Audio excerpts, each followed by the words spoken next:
So our topic today is we're getting the second half of this unit. So the first part, we spent kind of talking about the different ways to represent electrons because as we're going to learn about today, or if you've already done your Canvas lesson, hopefully you've already seen that chemical bonding occurs because of the electrons. So there's three different types of chemical bonds that you guys are learning about today. And so you're learning kind of what kind of defines each of them so that you could describe like what happens in an ionic bond, what happens in a covalent bond, and what happens in a metallic bond. And then you also need to be able to tell the difference. So this word, anytime you see differentiate, that's kind of like a fancy way of saying like compare and contrast. So I want you to tell me kind of their similarities and differences, okay? And so differentiate means I want you to tell me how are they different, okay? Because they're all types of bonds. They all involve electrons forming chemical bonds, but the way that they bond and the way that the electrons move around are slightly different. And that's what makes them each have their own unique properties. And that's why we have three different categories. And so that's kind of your question that you're answering today. Though I'm going to try to go over the essential question a little bit better each time because I know a lot of you guys aren't avid. So your essential question's always on here. So for today, it's what are the three types of bonds and how are they similar and different? Okay, because I kind of took that word differentiate and broke it down a little bit. So you have your little interactive lesson here on Canvas, and then your assignment today is you have a discussion board question that you're going to respond to, and then you're also going to reply to one other person, and we'll look at that just a little bit later when we switch over there. So the lesson today, there were some videos linked in it, so make sure that you watch those if you have not already, because there's one for each of the three types, and it goes through and it describes sort of how that bond forms. So at the beginning, it has kind of the basics of what is chemical bonding. So chemical bonding, it's the process of joining two or more. It could be more than two because there are a lot of compounds that are multiple atoms. And in one of the videos, I think it might be, I don't know if it's this first one or if it's one of the ones later, but one of the videos, it talks about how there's a human chromosome that's really just made up of like 2 or 3 molecules, but they're really, really large molecules that are made up of a lot of covalent bonds, okay? So some molecules are really small, like, a water molecule or an oxygen molecule that's just 2 oxygen atoms bonded. But some molecules have a lot of atoms, okay, when they covalently bond. When ionic bonds form, they're a little different. They form kind of this grid pattern like this, and we call this a crystal lattice because lattice means that you have like a repeating grid of sort of alternating things. But the basis is that we're forming a stable compound. The whole reason that any of our atoms want to bond is because they want to become stable. And they become stable by having a full valence shell of electrons, which means that for most of them, that's going to be 8. The only exceptions are going to be hydrogen and helium. Helium, because those two are on period 1, they can only have 2 electrons because they only have that first energy level where there's 1 s. So hydrogen and helium, their goal is to get 2 in their outer shell. Helium already has 2, so it doesn't ever do anything and bond to anything, but hydrogen, it wants to get 2. And then all of our other elements, they want to get up to where they have 8 in their valence shell because that's what all of our other ones are doing. So there's a little video here that's kind of a recap or an introduction to how atoms bond. So make sure that you watch that because it's going to talk about the different types and kind of a short intro to them. And then there's some practice here for you to kind of check to make sure you're understanding some of the terminology correctly. And then it goes into kind of what are elements and what are compounds, just as a kind of a recap, because this is from Unit 1, but we're now kind of applying it more because we're taking our elements, the atoms of our elements, and we're forming chemical bonds and making compounds. And so this last half of this unit, we're going to focus on these types of bonds and how to draw their chemical structures. That's what we're going to focus on next week, is drawing the Lewis dot structures for an entire compound, not just a single element like what we did at the beginning of this week. And then our next unit, Unit 4, that we'll get to in a couple weeks, will be chemical names and formulas. And when we do chemical names and formulas for compounds, they're all different. So covalent compounds follow one way of writing their names and formulas, and ionic compounds follow a different one. Metallic, because metallic bonds typically only happen within a metallic element, or in an alloy, which is technically not a compound. It's a mixture of metals. It's one of those homogeneous mixtures. So metallic compounds don't really have, or metallic bonding don't really have a naming system because it's just the name of the element, okay? Like sodium does metallic bonding, or if it's an alloy, it could be like brass.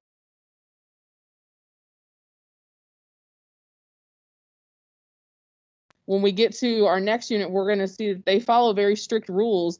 And so if I can't tell what kind of bond I have, if I can't tell if it's ionic or covalent, then I'm not going to be able to use the correct way to name it and write its formula. So all of this is going to kind of keep building and connecting. So our elements, remember, those are just one type of atom, and we have a chemical symbol from our periodic table. And as of currently, right now in 2020, there are 118 known elements. Most of them are natural, but a lot of the newer ones, the ones towards the bottom, are man-made. And so a lot of those we don't really see in compounds a lot because a lot of them are very radioactive and they're unstable. But some of the ones that have been around for a while, they do react. And when they form chemical bonds, they form compounds. Compounds are what we call when you have more than one different element that's chemically bonded. So this little picture is kind of showing you a breakdown. So this is the chemical formula for iron 3 oxide. And when we get to our next unit, you're going to know, like, why is there a Roman numeral here and that kind of stuff. Okay. That's in unit 4. So we're not focusing on the names yet, but, you know, just to kind of intro, like, this is kind of what you'll see.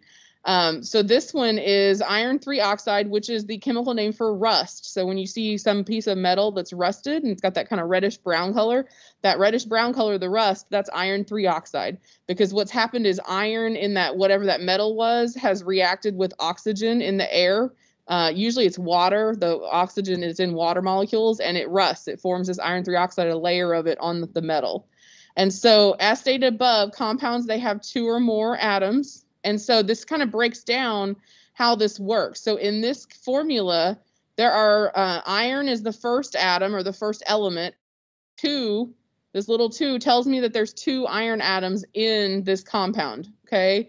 And then the O, that tells me that the second atom is oxygen. And the 3 tells me that there are 3 oxygen atoms present in this compound. And so these little numbers, you need to know what these are called because these are going to be appearing for the whole rest of the year now that we've started bonding. And when we get to names and formulas, you'll know them even more. But these little numbers, when they're written down low like this in our chemical formulas, these are called subscripts because sub is like a submarine and a submarine is like below the water. So sub means below or under. So a subscript means that it's under where you would normally be writing because script has to do with writing. So subscript means it's below your normal writing level. So these numbers should always be a lot smaller than the chemical symbols they're next to. And it just tells us how many atoms are present in the compound. And it's always going to be to the right. So this 2 corresponds to iron and the 3 corresponds to oxygen. If there is no subscript, like if it just said Fe2O and there was no 3 here, then that would just mean that there's 1 atom of oxygen. If there's no subscript, then it's just understood that there's 1 atom of that element. And this is important because next week when we start talking about bonding, we're going to have to figure out, like, how many atoms of elements do we need to draw in our chemical structure. And then when we get to our next unit and we're doing chemical names and formulas, you guys have to figure out how to write these formulas based on what elements you're given and where they are on the periodic table, because every element has a set charge because they all will lose or gain certain numbers of electrons. And so we can use that information to correctly write their formula and then identify their name. So all of this is going to kind of start tying together in the next few weeks before kind of Thanksgiving. Okay. All right. So I'm going to go on to the second page. Let's see. I think it's the second one. Okay. So this one kind of recaps periodic table. So like I said, everything's kind of coming together. We talked about, atomic structure. We focused on the electrons. Now we're talking about the periodic table because the types of bonds, they correspond to what types of elements are in your bond. So if I don't know on my periodic table where the metals and the nonmetals are, that's going to make it very difficult for me to identify what type of bond something would form. So as a recap, this is kind of on here. And so without us checking the little things yet, you should be able to tell there's a key here, okay? The nonmetals are kind of this yellow color, and if I click on them, it's going to give me just a recap of the information. So nonmetals, they can be solids, liquids, or gases. They can be, they're kind of all different states. But if they are a solid, they're brittle, so they break really easily. They're not like metals where they bend because they're malleable. And then the other thing that's not, oh, there it is. It is on there. They're not conductive. They don't conduct electricity. Okay. Metals, on the other hand, are over here, this kind of gray area. They're usually shiny, so they have luster. They're malleable and ductile, so we can shape them and bend them into flat sheets and into thin wires. They conduct heat and electricity really well. And then some are magnetic, not all, but some. Like iron's magnetic, but you know, like aluminum's not magnetic. Okay, so don't think that all metals are magnetic. Just some of them are. And then here we have this little area here, the blue area, where those are the metalloids, like silicon, boron, and a few others. And they just have properties of both. So like I can see silicon looks like it's a little shiny, but boron, that doesn't look shiny. Okay, so they have kind of various properties of both. So there's some practice down here for you to kind of drag the elements. So you'll drag it. Do you think it's a metal or a non-metal? Okay, I didn't put any metalloids on there because there's not that many of them. Okay, so you'll practice with that. And you can check to make sure you're identifying them correctly. And then here's where you really get into the types of bonds. So there's kind of a general description here and a picture. So have ionic bonding, and that is going to be between a metal element and a non-metal element, okay? And in this bond, electrons are transferred. The metals, because the metals have very low ionization energies, going back to our periodic trends, and the non-metals have very high ionization energies because as we go left to right, ionization energy increases. So metals, if they have low ionization energy, it's much easier to take away an electron from them. Non-metals, they have high ionization energy, so it's not easy to take away an electron from them. So typically metals are a lot more willing to give away their electrons, and non-metals are like the selfish ones. They're like, yeah, sure, I'll take that. And so it's kind of like, you know, the metals are like those people who like, they're always like giving and they're always like willing to help and kind of give whatever somebody needs. And the non-metals are kind of like the selfish people that are always just taking. You know, you have that toxic person in your life that like they always want to take, and you like, you know, you're like, hey, what are you doing for me? Are you helping me out? So it's kind of like that. And then when you click on this little info thing here, this hotspot, it's going to open up, talk about some of their properties, because ionic compounds, they have very high boiling and melting points. Sodium chloride, which is table salt, that is an ionic compound. And if you ever like look at videos or something like that, you can't melt salt on an ordinary stove at home because its melting point is so high. You can melt sugar because that's how you make things like caramel. But sugar is not an ionic compound. It's a covalent compound, and they have lower melting and boiling points. And that's one thing you'll see on the covalent section. Ionic compounds are soluble, so they dissolve in water. So think about like you can dissolve salt in water. And when you dissolve them in water, they conduct electricity. Okay. When they're not dissolved, they don't conduct electricity because their ions and atoms are locked in place, because they have transferred those electrons. And so they're in this very rigid grid pattern. So another example is lithium chloride. And then here's your little video where I would highly recommend, if you haven't watched, it's going to show you how the transfer happens, because that's really what we're going to get into next week, is drawing the structures for these different bonds. Metallic, it's two or more metals bonded together. And it's kind of the weird one because it doesn't really make compounds. It's like, if I look at this picture, look, these are all silver, positive silver ions, and then the electrons are free flowing in between them. So metallic bonding happens in every metal element, okay? And then some alloys, like it says down here, metallic bonding, a compound is not created. In the case of alloys like brass, there's a force of attraction between copper and zinc metals, but it is a mixture, not a compound. So ionic and covalent, they form compounds, but metallic bonding, it's either going to be just a sample of a metal element, like this picture showing silver, or it could be an alloy where you have a mixture of metals. And this bond, it's kind of different because the electrons are free flowing, and the actual technical term for that, it's called delocalized. Because if I'm local, that means I like to stay in one area. Okay, like if I'm local, like that means usually if you call somebody a local, you're saying that like they live in that town or that city. Okay, I'm delocalized, that means I'm not local, I'm not staying in one place. And so they're free flowing or delocalized. And a lot of times we refer to the metallic bonding as a sea of electrons because the electrons, they're free flowing. So it's kind of like an ocean or a sea of electrons moving around in between all of the positively charged metal ions. Okay. And then again, when you click here, there is another video. It talks about their properties. They also have pretty high boiling and melting points, but not as high as ionics. Okay, ionic are going to be the highest melting and boiling point.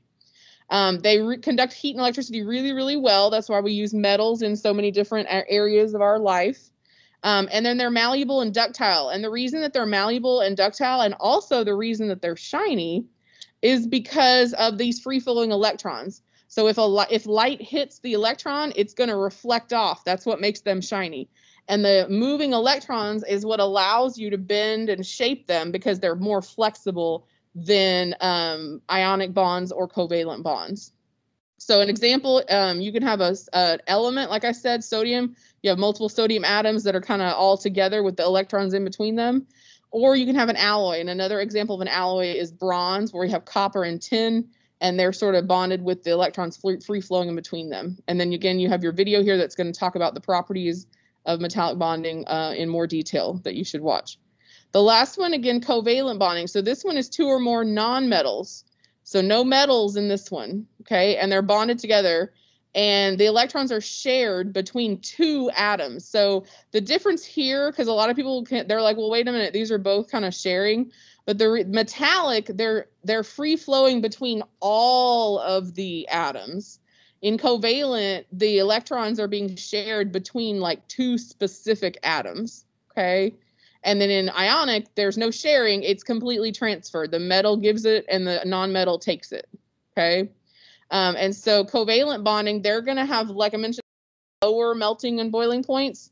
A lot of covalent compounds are liquids and gases. There are some that are solid. If they are solid, like sugar, they're only soluble in water if they're polar, because as we're going to look at later next week, there's two subtypes of covalent bonds, polar and nonpolar. And polar means that they have a slight positive and negative charge, and water is an example of a polar covalent molecule, and that being polar covalent gives water all of its unique properties, and that's why it makes it such an important molecule for our entire planet, okay, and really our entire universe. They don't conduct heat and electricity well like the ionic one or like the metallics do. Example, water and oxygen are both, water, because hydrogen and oxygen are both nonmetals. And again, you have a video here that's going to kind of go through and discuss them. So you can kind of there's a few checkpoint questions here that you can do.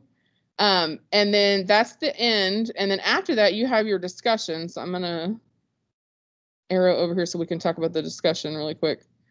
So you have your discussion, and it says there's 3 types of bonds. They show the many ways atoms use electrons in order to connect and form more complex forms of matter. So you have to make a post where you're comparing the relationships in your life to the 3 types. So you'll do one for ionic, one for covalent, and one for metallic, and it kind of recaps them here. And then when you're ready, you're going to click on down here, this button right here with the arrow. It says reply. You'll click there, and then you will type in your answer. And I gave you, it needs to be at least 3 complete sentences because you should have at least 1 per each type, okay? And I gave you guys some sentence stems. If you're having trouble kind of coming up with how to start your sentence, you don't have to use these. These are just here to help if this helps you to figure out how to start your thought or how to start your sentence. They don't have to be worded exactly like this, but these are some guidance for those of you if you need it. And then after you post your reply, you will then be able to see other people's replies, and you can go back, and what you're going to do is find somebody. It doesn't matter who, just go back up and find somebody, and whatever one that you want to comment on, you're going to reply. And again, I gave you a couple of options because you might comment on, maybe you agree with what they said, maybe you disagree with what they said. Maybe you just think their post is interesting, or you're like, oh, that's similar to something I said because of whatever reason. But you'll kind of use that as your guidance. And again, you don't have to use these, but you can if you would like to use them to help you get started with your sentence. Okay. One thing I do want to point out, there is a rubric. When you guys don't have these published and edit buttons, but you do have this one up here that's got 3 dots. And when you click on it, one of the things, like you're not going to have all these because I can grade them, but it will say show rubric. And you can click on show rubric and it will show you how you're going to be graded. So there's 25 points. 5 points for talking about your first 3, where you're talking about each of the types in your first post. 5 points for your reply. And then there's 5 points for sentence fluency, which is making sure that you're using the language and the words correctly. You're using complete sentences. You have like correct grammar and spelling, that kind of stuff. Okay. So that's how you would get your full marks, is making sure that you cover all of that well. Okay. What I'm going to do really quick, I'm going to stop sharing for a second and I'm going to switch over to my iPad so we can look at a couple of examples. All right, let's see if I can open the app. Everybody okay with kind of the example stuff that we went over on Canvas? Anybody have any questions about those 3 types while I'm transferring to my new setup here?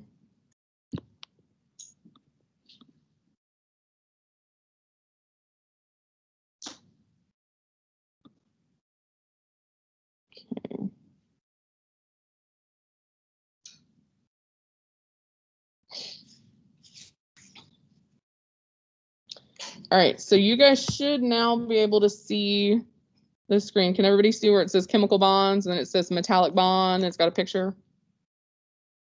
You guys all Yes. Okay. All right, so I just switched over on my iPad so I can write a little bit now.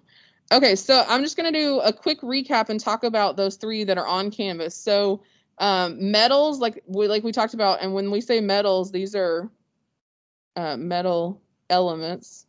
Okay. Because remember, metallic bonds don't form compounds. You either have elements, metallic elements, or alloys, which are mixtures. Okay. And so this picture right here is showing us metallic bond because you're going to have kind of a grid of your metal ions. So what I want to kind of reiterate here is that metallic, these are metal ions, meaning that they are positively charged. They are cations. And then your electrons are negatively charged, and they're the things that are free flowing. So your positive metal ions are locked in place, and your negative electrons are moving all around them in that delocalized fashion or in the sea of electrons. Okay. So ionic bonds, I wanted to talk about a couple of terms on here. So ionic bonds, they can form ionic compounds. Like we talked about, another name for ionic compounds, they are called salts. So this is table salt, like that's what we have in our pantries at home that we've put on food and eat. But like this is also a salt. Any compound that forms ionic bonds, they are all salts. In chemistry, the word salt is like a generic term for any ionic compound. So all ionic compounds are by definition salts. And then if I want to be specific, I could say, oh, well, this is table salt. NaCl is table salt. Magnesium sulfate, which is what this one's name is, that's actually Epsom salt. So if you go to the drugstore and you get that Epsom salt that you put in hot water and like you'll soak your feet in, some people will, like if they, like people that maybe work and they're on their feet a lot all day, they say to take an Epsom salt bath to relax your muscles. And so you can buy Epsom salt, and when you look at the label, it says it's magnesium sulfate at the store. And that's the salt you dissolve in hot water when you want to relax your muscles and help your sore and aches and stuff like that. So different salts have different purposes, okay? But all of them are ionic compounds. And again, electrons are exchanged or transferred. And all ionic compounds, they have this grid structure. This is called a lattice, Lattice. Ionic compounds have a lattice structure. Lattice means that it's a grid. So if anybody's into baking, when you make a pie, sometimes when you make like a cherry pie or an apple pie, like for holidays, They tell you you'll make a lattice structure with the dough on top, and it'll kind of have that grid-like pattern, and you'll see like the bits of the fruit in between it. And so lattice just means that it's kind of following this grid. And so for ionic compounds, they follow this lattice pattern, and they're alternating. The positive and negative ions, the metals and nonmetals, they're alternating. Okay. The covalent compounds, let me switch colors for this one. Covalent compounds or covalent bonds, they form molecules. So molecules come from covalent bonds. Ionic bonds have these lattice grids. Covalent bonds form molecules. There's actually two types of covalent bonds that we don't get into this, but in my IB class for my juniors and seniors, we learn the difference between these two. These are molecules. This is H2O. This is water. Water molecules, they always look like little Mickey Mouse heads because the oxygen is in the middle and the two hydrogens are on the side, and they're kind of offset. So water molecules always look like Mickey Mouse heads to me. That's how I describe them. But there's another type so that's a molecule. So let me write that down here. This is a molecule, which is what we're going to focus on this year. But there is another type of covalent compound. They're called network. So this one is the network kind. And they actually have very different properties. So molecules are like our typical covalent compounds that we're going to learn about this year. Covalent network molecules, they like have even higher melting and boiling points than ionic compounds. So covalent networks are things like diamond. Diamond is a covalent network, and all forms of carbon, really. Diamond, graphite, and glass, which is glass is a covalent network between silicon and oxygen atoms. And so they have, if you think like those, they're really hard, like you can't melt a diamond, okay, or melt glass very easily. So that they have different properties. So if you sign up for IB chemistry next year, then you'll learn a lot more about that, because we learn a lot more about those types of things and how they're applied and used kind of in real life. And then just the key thing here for covalent is we're sharing atoms. But again, I want to point out they could be shared equally or unequally. There's two types of these covalent bonds. Polar, the electrons are shared unequally. So it's kind of like a tug of war, and one side is winning. So they're sharing, but one side has the electrons closer to it than the other atom. In nonpolar, they're shared equally. So they're both sharing them. They get the same amount of time with them, that kind of thing. And so we'll get more into the polar, nonpolar after we've done our structures and things next week, okay? The last thing I want to do is I wanted to show you guys, if you haven't done your discussion post yet, I wanted to show you guys a few examples that might help you. See if we can, okay.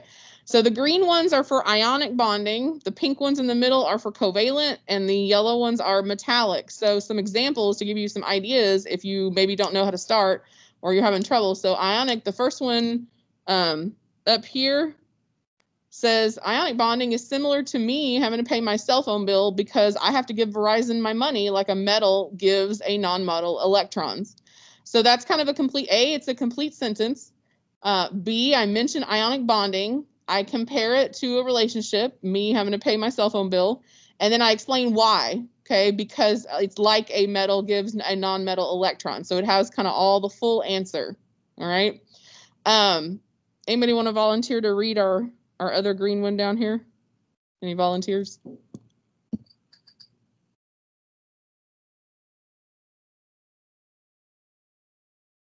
Nobody wants to read? Come on, guys. It's Friday. Y'all can do it.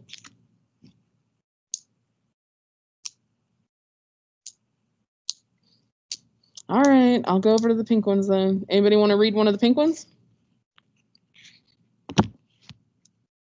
I like the yellow ones. I think the metallic ones are pretty funny, especially this last one down here in the corner. It says, in my life, relationships with girls be like electrons in metallic bonding. The girls are moving all around and I can't stop any of them.